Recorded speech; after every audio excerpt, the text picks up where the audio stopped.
What's going on, guys? It's Gendo here, and I'd like to welcome you back to another edition of my Pentagon slash Hexagon challenge. Now, clearly, we are no longer at Bay Olympic. I resigned at the end of last episode, and I said whenever I would get hired on to a new job right before the start of the season, we'll live-com the first match, and here we are. We are in Chile this time with a team called San Luis de Quillota. San Luis de Quillota are a second division side. They play Primera B, and they've been very mediocre at best during the last few seasons. They've struggled to try and stay out of relegation area. They're no better than a mid-table side, but I want to try and get them to the Premier League and to the Copa Libertadores. Whether I could do that in the next few seasons or get sacked, who knows? Regarding the club, I have been given a £220,000 wage budget, or 220,000 pounds I'm spending on wages with a £400,000 wage budget. I could adjust that and have upwards of 173,000 pounds for a transfer, but I don't really see anybody to bring in that's worth that much or my time in the first place. As far as the finances go, we are currently in the black, 75,000 pounds in the black. However, the board are expecting us to drop well below that, 134,000 in the red. Taking a look at my squad, I did pick out a starting 11 during my time during the friendlies to see who does what and where and who's good where, and this is what my starting 11 is going to look like. Fernando de Paul, very decent goalkeeper. A little lacking on the speed side, but he makes up for it in good shot stopping, and good communication, good skills mentally and physically. Far and away the best goalkeeper on the squad. The next one is quite a step down. So hopefully he doesn't get injured or anybody doesn't want him, because if he does, I'm kind of screwed in front of net.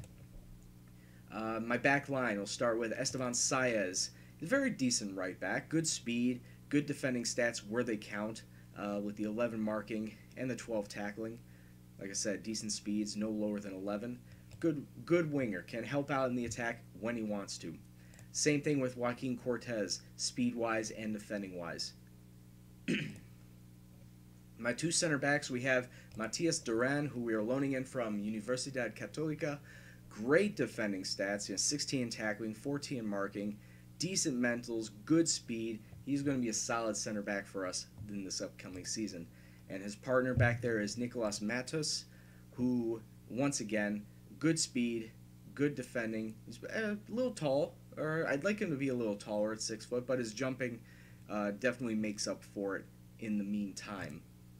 Going to our midfield, we have on the right Enzo Cabrera, who's getting a little up there in age. His speed has kind of dipped since we started, since I took on the squad, but his defending hasn't gone down. I'd like to try and use him in a more defensive winger role, if not a flat-out defensive mid, depending on the formation that I use. But only time will tell. We'll see where I'll exactly fit him in this squad, even if I decide to keep him at all this season. But I want to try and put him in a defensive winger role. Same thing with Eduardo Odorola. He's more of a defensive back by trade, like a left back, as you can see, is his natural position. Hey, he can move up to play wing back or midfield, especially in this case where my starting preferred left mid is off injured. So he has to come in and fill the role. He's not that bad. Good speed, good defending. He's once again more of a defensive mid type player. So I just try and use him to the best of my abilities. The two center mids are going to be Piero Velasquez. Once again, more of a defensive mid. I have way too many defensive mids on the squad. Good speed, good defense. Can't really fault him. Hopefully he'll help out playing central mid.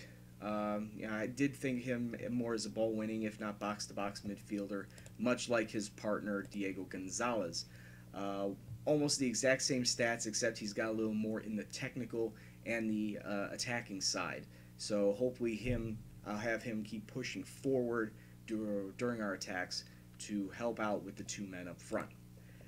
Said two men up front are Gaston Palacios, who we are loaning in from the Uruguayan side Rentistas.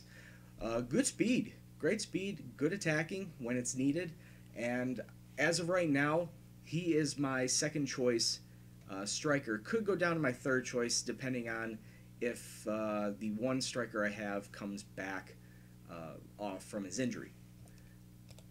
And then sitting next to him is Jorge Troncoso, who he kind of reminds me of somebody with like the old Ital Pica-Pau from 2 seasons ago. Almost the exact same polygon. I assume it'd be almost the exact same stats as well. So he can get the job done when it's needed, but there is one guy that I really want to have back as soon as possible, and his name is Benjamin Istroza. Look at this. He reminds me of Rob Heenan from last season, except stronger, faster, just all around better. But he is out with fractured ribs. We came in, he was already out for 2 months. It's been a month already, so it's down to 4 weeks. Hopefully, we'll have him back by the time the actual season starts. Speaking of which, we are only in 2 competitions. We are in the 2nd Division and the Copa de Chile. The Copa Chile actually starts out the Chilean season, and there are 8 groups. We're in the very last group, Group H, alongside the 3-time Chilean Premier Champions Universidad de Chile, Deportes Melipilla, and Deportes Puerto Montt. Now, the way this cup format is structured, the top 2 winners, not top 2 winners, the top 2 teams from each group advance to a knockout round. And if I can show you this from last season, where it is just a strict, knockout style format. So as soon as you get through your opening 6 group stages, then I don't know exactly when the dates are. They'll be throughout the season, and you'll go through a typical knockout format. On the other side, the 2nd Division is broken up into opening and closing stages, much like most of the South American sides and Central American leagues have it set up. But Chile is a little different in that not only do you have your opening and closing, but you actually have a broken down opening and closing. In Chile, they have the North Zone and South Zone. We are placed in the South Zone. So at the very beginning of the opening and closing stages, we play the 6 teams that are in our zones. And then once that is done, we then go through the table, start to finish, and that makes up our 19 matches. You have, obviously, the opening and closing zone. It doesn't matter if you win the opening or the closing. It all matters. What all matters is your overall record. So your, obviously, best overall gets promoted. Then your next 2 go to the promotion playoffs, which they play a home and away leg to determine who moves on to the Premier Division side. This is going to be fun because over 38 matches, anything can happen. So let's get to it, shall we? We are going to be playing Deportes Puerto Montt today, and they like to play a very attacking-minded 4-3-3, which kind of goes against everything I do with my 4-4-2, but we shall see exactly how we will play this. Don't pass into space. I forgot to put all these before setting this all up, but this is going to be the starting 11 as previously mentioned. And we're going to have Nicolas Maltis get the 5, Jordan with the 4, and Ignacio Troncoso, Ignacio Toledo, sorry, who I didn't say, but he is being loaned in from Unión Española. But he's going to be a backup. He's going to be primarily a backup for cover. Submit those. Now, we are not favored to advance from this group. In fact, I don't think we're favored to win any of these matches. As the papers say here, Deportes Puerto Montt are supposed to win this match. We'll try our best to make it at least competitive. And who knows what will happen. And I actually wanted to make this into standard. So we are huge underdogs, so let's try and kick off this very first match of mine in Chile and make it as best as possible. Here we go. San Luis in the yellow, Puerto Montt in the white, and already Puerto Montt are on the attack, just 8 minutes into this match. Trying to play around the middle, trying to find as much space as possible. Swing out to the wing, corner in. Good save. Good save by DePaul. Hopefully he makes a few more of those, but I foresee a lot of those in the future of this match. However, time is flying by. They get a goal kick. Try and play it through the middle. Let's see if we can get a steal, boys. Come on. Play that defense. Good tackle. Deep ball forward, ahead to Palacios. Can he make something happen? He's got one person in the box. And Troncoso, who was onside, gets the first goal of the game. San Luis up 1-0. Great, great cross-in. Great finish. And it looks like halftime is coming up. All right, 1-0 at halftime. And oof, did not see that. Esteban Saez, I'm going to be taking you out. I like how everything's going on, but yeah, I'm not saying you at a 43 back out there. Do I have anybody else? Okay, I'm moving Joaquin Cortez over to the right and bringing on Jordan, who can play the left back position. And let's keep it going.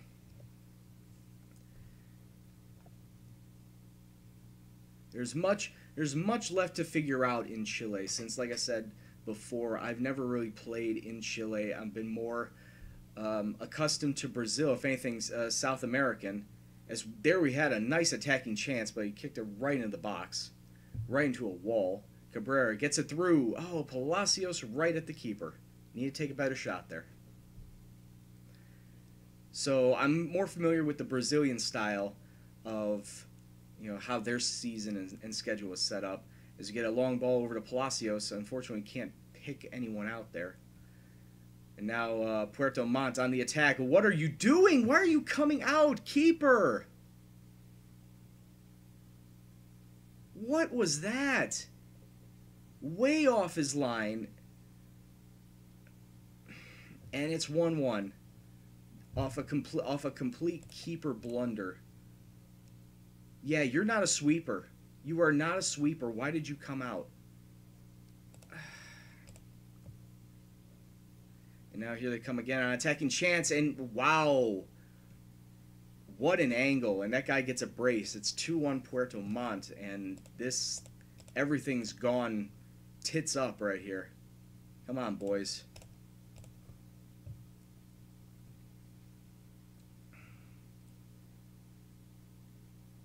The tale of two halves, clearly.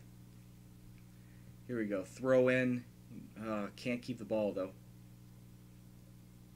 As Puerto Montt's now mounting an attack. What passing. And that was just a wild shot, but you know, they're just passing us off left and right, and we need someone better.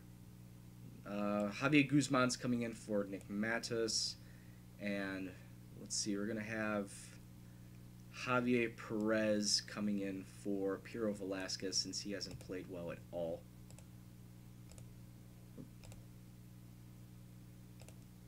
And here we go. Last 13 minutes, all subs on. Try and push men forward. Attack. Push forward.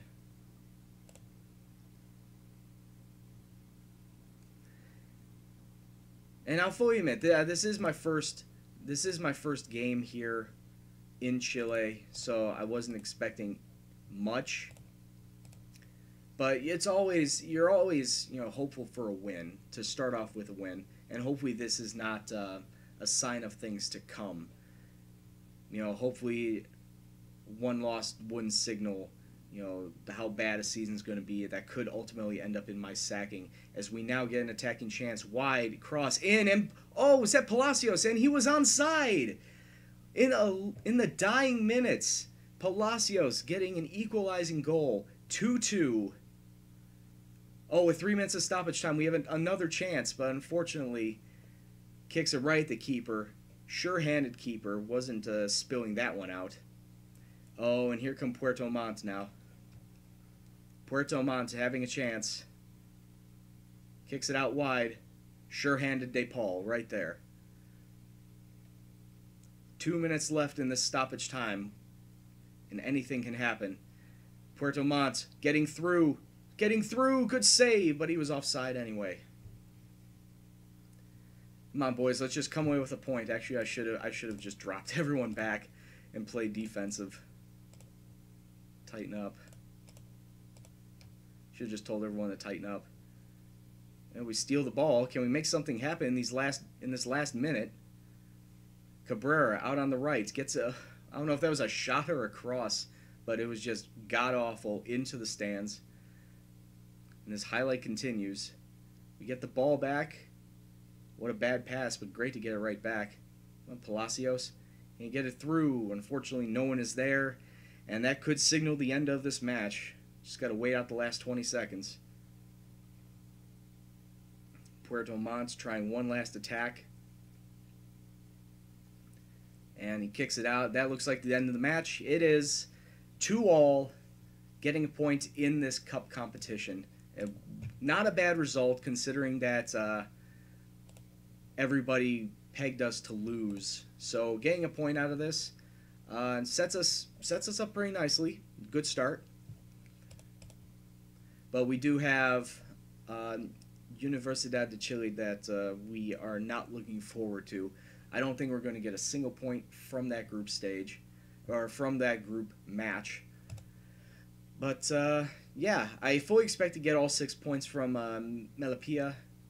Maybe get another point from Puerto Montt, but I don't see getting anything from Universidad de Chile. So, I don't know. Second at best, obviously fourth at worst. We're not winning this group. As far as when we're going to come back next, well, first off, actually, let's take a look at the board. Expect us to win the league, like straight up come in first. The media predict us to come in sixth, and Rangers are supposed to win this league, along with and actually be in a race with Santiago Morning and Curicó Unido. That could change how we wanted to play the next one. Okay, so the next match I'm going to come back to is the very last match of the opening, what's this? The South Zone in the opening stage. So we're going to come back and we'll live com Curicó Unido, and you know that will be a good indicator of, you know, show you how well we did in the cup as well as how the season got along, especially since we're going to get a couple of our injured players back. So hopefully they'll make it a valuable difference as soon as the season starts. So until then, I'd like to thank you all for watching. If you liked what you saw, please hit the like button. If you want to be reminded of any new videos I post, please hit the subscribe button. Comments, suggestions, anything else in the comment box below. And until next time, I will see you in the next video. Take care, and peace out.